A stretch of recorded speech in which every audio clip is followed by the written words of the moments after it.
Entonces, la segunda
A ver, la presión del micrófono, pero no se escucha nada. A ver, ¿Puedes abrir tu micrófono? ya lo puse. Hasta ahí, sí. Ahorita está. Sí. Listo. Bueno, y esto se puede entender, el hecho de que sea el principal osmolito, como mencionábamos inicialmente, y que el sodio está involucrado en el mantenimiento del volumen intravascular, tiene sentido cuando vemos que nuestras respuestas fisiológicas a una disminución de nuestro volumen circulante efectivo, casi todas van a intervenir en reabsorción de sodio de alguna u otra manera, ¿no? Mencionábamos, bueno, no voy a entrar tanto en esto, pero por ejemplo los vasoreceptores renales, la activación del aparato extraglomerular causan liberación de renina, que inicia el eje renina-angiotensina-aldosterona, y sabemos que la angiotensina es un vasoconstrictor muy potente, y la aldosterona causa reabsorción del sodio en el túbulo conector cortical, el cual se intercambia por potasio, porque ahorita voy a explicar cómo es la aldosterona. También hablábamos de la liberación de creatinina, vascularina, que causa reabsorción de agua libre, aumento de las catecolaminas y de la división simpática del sistema nervioso autónomo. Y el único que funciona, digamos, de manera contraria es la liberación del péptido natriurético auricular, porque más bien lo que va a causar es excreción de sodio. Todo esto conlleva a que los riñones traten de aumentar la retención de sodio para de esa manera aumentar el volumen circulante efectivo. Mencionaba yo a la aldosterona, estimula la absorción de sodio en el túbulo contorneado distal y en el túbulo conector, y básicamente la acción de la aldosterona es, nosotros de manera intracelular en estas células del túbulo contorneado distal y el túbulo conector cortical, tenemos un receptor citoplasmático para mineralocorticoides. Entonces la aldosterona entra a la célula, se une a este receptor, y lo que causa es la producción de ciertas proteínas en esta célula, ¿no? Específicamente vamos a aumentar la producción de ROMK, vamos a aumentar la producción del canal epitelial de sodio, y vamos a aumentar la producción de la sodio-potasio TPasa. Eso con la finalidad de que el canal epitelial de sodio lo que hace es reabsorber sodio.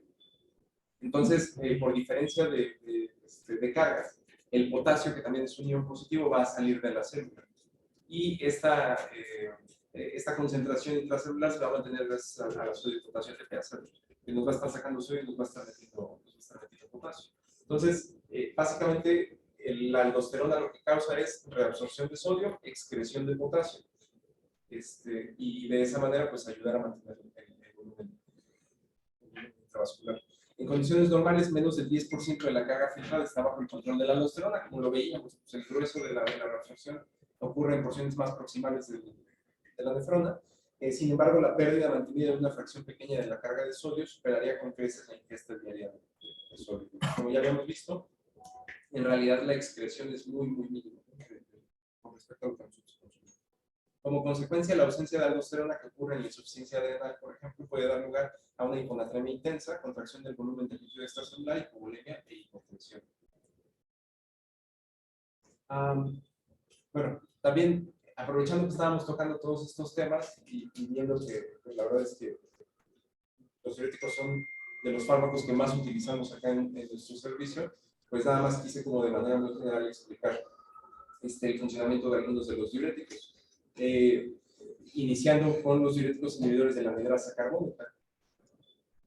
A mí en lo personal, en mis clases de fisiología, yo creo que son los que más me costaron trabajo entender inicialmente cómo funcionaban los diuréticos inhibidores de la anhidrasa carbónica. Yo creo que el punto número uno es entender que un diurético, para que sea un diurético, tiene que ser un natriurético casi en todos los casos, ¿no? O sea, no es que estimule que el agua se vaya, más bien inhibe la reabsorción de sodio o aumenta la secreción de sodio, y el sodio, al ser volátil activo, jala agua y aumenta la diuresis, ¿no? En el caso de los diuréticos inhibidores de la anhidrasa carbónica, casi nunca se utilizan clínicamente por su acción diurética, pero son diuréticos técnicamente. Casi no se usaba.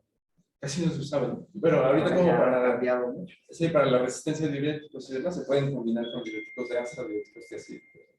Pero el funcionamiento de manera general es, tenemos un intercambiador, como habíamos visto en la imagen, que es sodio hidrogeniones. Y entonces entra un sodio a la célula, sale un hidrogenión.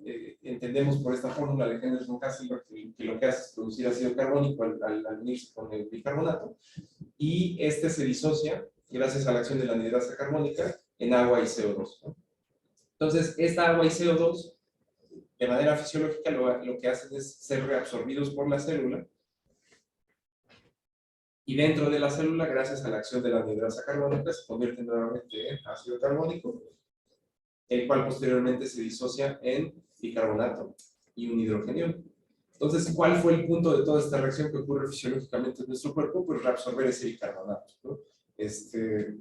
Aumentar la reabsorción de bicarbonato a nivel renal. Entonces, ¿qué es lo que pasa si tú le das un inhibidor de la anhidrasa carbónica que actúa a estos dos niveles? Pues bueno, vas a disminuir la secreción de hidrogeniones y vas a disminuir la reabsorción de sodio. Por ende, vamos a tener una mayor carga tubular de sodio y vamos a causar aumento de la diuresis. En el caso de los diuréticos de ASA, sabemos que actúan en la porción gruesa ascendente del asa de Henle y actúan precisamente en ese cotransportador, el sodio potasio 2 cloro. Nada más como comentarios clínicos sobre los diuréticos de ASA, son altamente unidos a proteínas plasmáticas y son secretados en el túbulo contorneado proximal.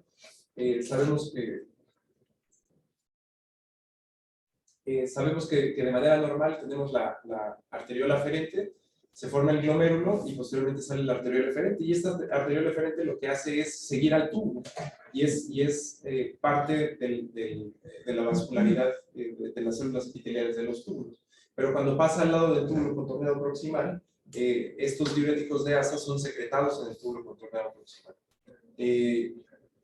Recordemos que su función depende de la tasa de filtración glomerular. A menor tasa de filtrado glomerular, el paciente va a requerir una dosis, o casi siempre va a requerir una dosis más alta de diurético para alcanzar una diuresis efectiva. Como mencionaba, en el túbulo contorneado proximal son secretados, entran a la luz tubular y posteriormente en la porción gruesa ascendente de la asa de Henle, lo que hacen es bloquear la reabsorción de sodio, de potasio y de cloro.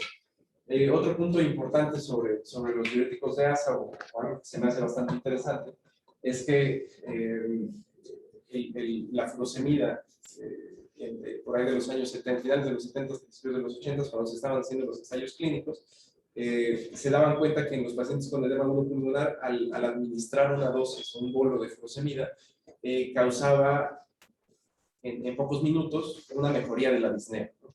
O sea, estos pacientes podían estar bastante disneicos, se les pasaba un bolo de furosemida y el paciente presentaba mejoría clínica antes de que realmente el diurético pudiera tener su acción fisiológica en los riñones. Y se han dado cuenta, o la teoría es que los diuréticos de asa, o específicamente la furosemida, aumenta la producción de prostaglandinas en la vasculatura pulmonar, causa aumento de la vasodilatación pulmonar, y eso disminuye la presión hidrostática en los vasos pulmonares, y entonces ayuda a la reabsorción y cede un poco la disnea por esta parte de la oxipatología, este estiramiento de los receptores tipo J. Ese mecanismo de acción es el primer mecanismo de acción del diurético de asa que hace que mejore el paciente con falla de Bowman. Ese es la primera fase del diurético, ahí es, antes de su acción a nivel renal. O de que se manifieste como diurético, ¿no? Que empiece a producir orina.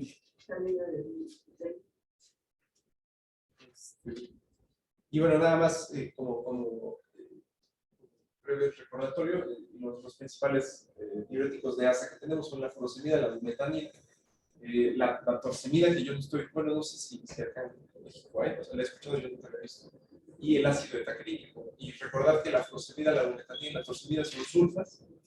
El único diurético de asa que no es una sulfa es el ácido etacrílico. Y esto es sacado del Goodman and Gilman. Ahí menciona que la biodisponibilidad oral es del 60% de la furosemida, pero la realidad es que es bastante variable la biodisponibilidad, ¿no? En otras bibliografías mencionan del 10 al 80, 90%. Eso significa, o este concepto de biodisponibilidad es, si tengo una tableta de 100 miligramos, me la tomo, de esos 100 miligramos, ¿cuántos llegaron a la circulación, al espacio intravascular, ¿no? Entonces, la verdad es que esta variabilidad en la biodisponibilidad causa que por ejemplo, pacientes que de manera ambulatoria toman furosemida tengan respuestas variables a las distintas tomas de furosemida, ¿no? O sea, en algún momento pueden tomar la tableta de furosemida y tener una buena respuesta diurética, y ese mismo día en la tarde ya no respondieron tan bien al diurético y demás, ¿no? Y gran parte de esto tiene que ver con la biodisponibilidad de la furosemida. Y también menciona la potencia relativa miligramo a miligramo, ¿no? O sea, 1 miligramo de furosemida sería más o menos equivalente a 40 miligramos de bumetanida, 0.7 de ácido etacrílico y 3 miligramos de torsemida. No sé que está al revés ahí, ¿no? Ajá, O sea, son 40 de puro, equivalen a 1 de 1. Ajá, más bien es, sí, ahí me confundí, más bien es 40 veces más potente 1 miligramo de bumetanida que 1 miligramo de furosemida. Hablando de los diuréticos tiacídicos, recordemos que estos actúan en el túbulo controlado distal, específicamente en el cotransportador sodio-cloro. También su secreción es dependiente de tasa de filtrado glomerular y causan mayor grado de hiponatremia que los diuréticos de asa. Los diuréticos de asa son diuréticos más potentes porque alteran un poco la hiperosmolaridad de nuestra médula, o sea, afectan un poco el intercambiador contracorriente, el sistema intercambiador contracorriente, y entonces causan una mayor excreción, o sea, causan excreción de sodio, o pérdidas de sodio, pero también pérdidas bastante altas de agua, al no poder reabsorber de manera correcta agua en el túbulo colector medular. Los diuréticos tiacídicos no son diuréticos tan potentes, pero causan un mayor grado de hiponatremia que los diuréticos de asa, porque al actuar de manera más distal, digamos que no le da suficiente tiempo a la mácula densa a censar ese aumento de la carga de sodio y responder de manera adecuada. Entonces, es común que de manera ambulatoria, pacientes que están tomando diuréticos de asa, como hidroclorothiazida, como talidona, tengan un mayor grado de hiponatremia que aquellos que todavía están tomando diuréticos de asa. Acá una pequeña tabla del Goodman and Gilman donde vienen los diuréticos tiacídicos más frecuentes. En realidad, bueno, el más frecuente clínicamente es la hidroclorothiazida, y en años recientes también ha cobrado importancia la clortalidona, ¿no? Específicamente en el tratamiento de la hipertensión, y esto es debido a su vida media. Si se dan cuenta, la hidroclorothiazida tiene una vida media de aproximadamente 2 horas y media, mientras que la clortalidona tiene una vida media de 2 días, ¿no? Entonces mantiene concentraciones más estables en el plasma, y esto ayuda a mantener un control de la presión arterial, bueno, en teoría, ¿no? Porque ha habido estudios un poco más recientes que mencionan que en realidad no hay diferencia, pero la teoría es que la clortalidona ayuda un poquito mejor a mantener cifras tensionales más estables durante el día, y el consumo crónico de clortalidona, también hay algunos estudios que demuestran que aumenta todavía un poquito más su vida media. Bueno. La otra familia de diuréticos de la que quería hablar son los ahorradores de potasio. Sabemos que los ahorradores de potasio se dividen en 2 de acuerdo a su acción. Básicamente los ahorradores de potasio van a contrarrestar la acción de la aldosterona, ¿no? Pero no todos los ahorradores de potasio son bloqueadores del receptor de aldosterona. En el caso de la amiloide y trantereno, lo que hacen es bloquear el canal epitelial de sodio.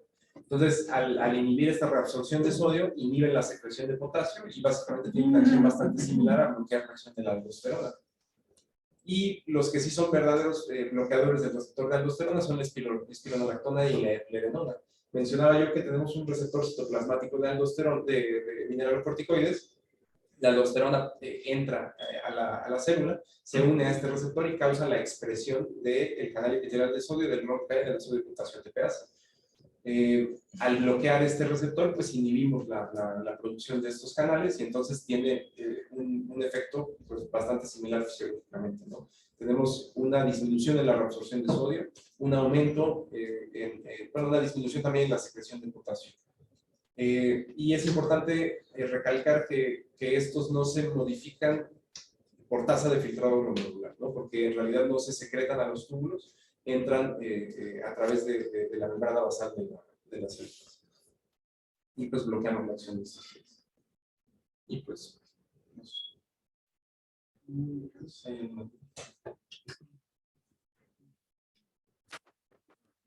Tengo una pequeña duda. Ahora el tema de la clase. En generalidades... Y de electrolíticos. Bueno, ya el abordaje era más como una introducción hacia lo que es ahí, por ahí. Ah, es que como vi que estaban esos temas... Sí, sí, sí. Es decir, ¿cómo inicias el abordaje inicial? O sea, no te vas a ir a... O sea, hay un tema ahí específico para ir con la tren. Yo te lo dije, pero te lo decía así como muy general.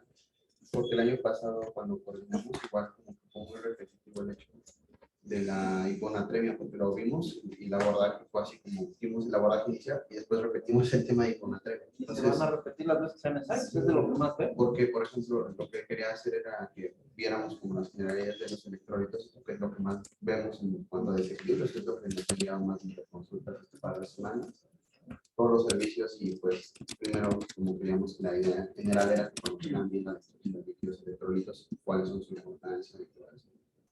Me encantó tu clase. En fisiología, sacaste un 10.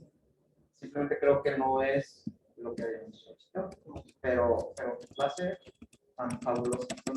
Una comentar, tu clase estuvo fabulosa. Me encantó. Bien, ¿alguien quiere comentar algo? Vale la pena que la vean. No. Sí, si no se grabó desde el principio, vas a tener que hacer un playback.